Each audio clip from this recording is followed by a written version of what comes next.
Good afternoon, everybody. morganslv here. Hey, let's get into the metals real quick. 1387.83 for gold. Silver 28.78. A little bit of a pullback there, but you know, it's to be expected. You know, it takes the stairs up and the elevator down. That's what I've been told, and I'm okay with that. Today's date is 12/9/2010. You know, I just got a little bit of just some stuff that I've been hashing over. I basically have here, get ready, people. You know, I was listening to David Morgan today, and he was in China recently, and he said the Chinese are waking up to the fact that, you know, to the silver game, to the silver story, as he put it. And, you know, what does that mean when you have, you know,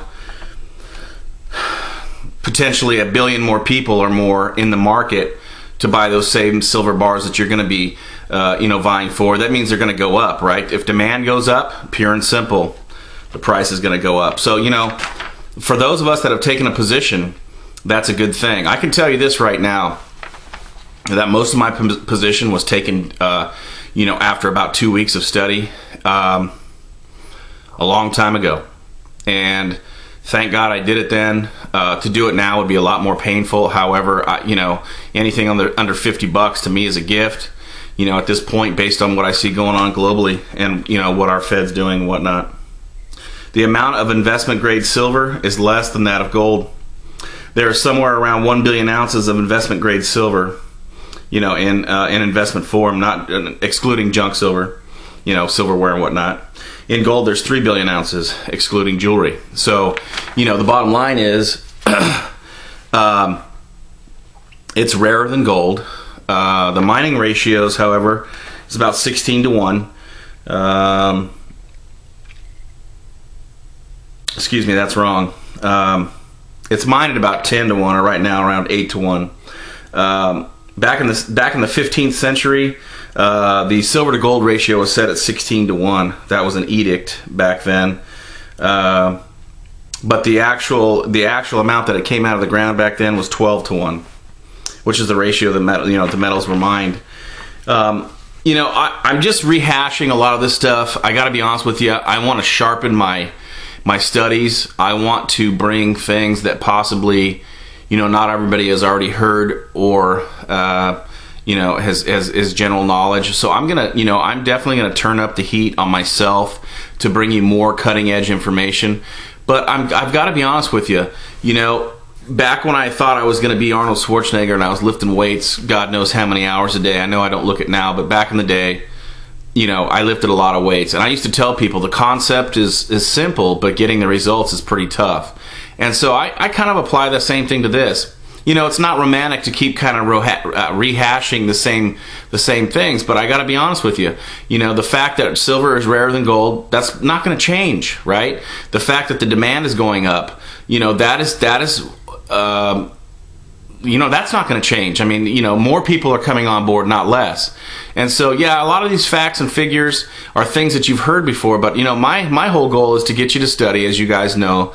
You know, once again, you know, Da Vinci J15, you got Silver Futurist out there. You know, on the YouTube side, you've got Stella Concepts, which is, you know, he's highly technical. You know, you've got the Shift Report that I suggest you guys watch, listen to his radio show.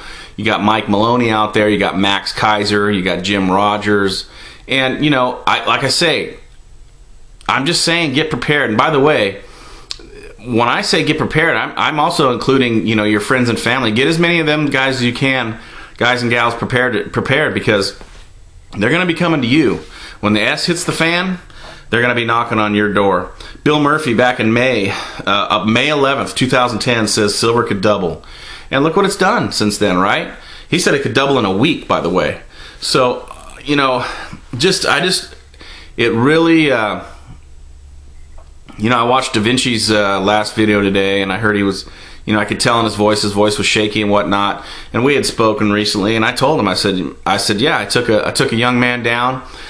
He made his second purchase of silver, and it was like bringing tears to my eyes, man, because I freaking helped him out. I mean, this is, you know, one of the things that I say to my younger viewers and younger people who listen to me is what person who has no vested interest in you personally is going to tell you this kind of stuff.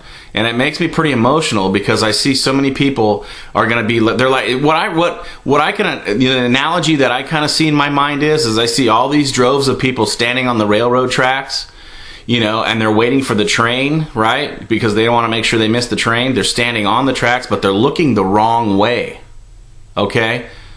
They're looking the wrong way. And it's just, it does my heart good to hear that people care. And I care. So anyway, not to you know, be too much of a downer today. So I printed out another joke, man. So let's get through this. Let's see if we can chuckle a little bit. 2 cows. Socialism. You have 2 cows. The state takes one and gives one to someone else. Communism. You have 2 cows. The state takes both of them and gives you milk. Fascism. You have 2 cows. State takes both of them and sells you milk. Nazism, you have 2 cows, the state takes both of them and shoots you. Bureaucracy, you have 2 cows, state takes both of them, kills one, spills the milk down the sewage system. Capitalism, you have 2 cows, you sell one and buy a bull. Morgan SLV out.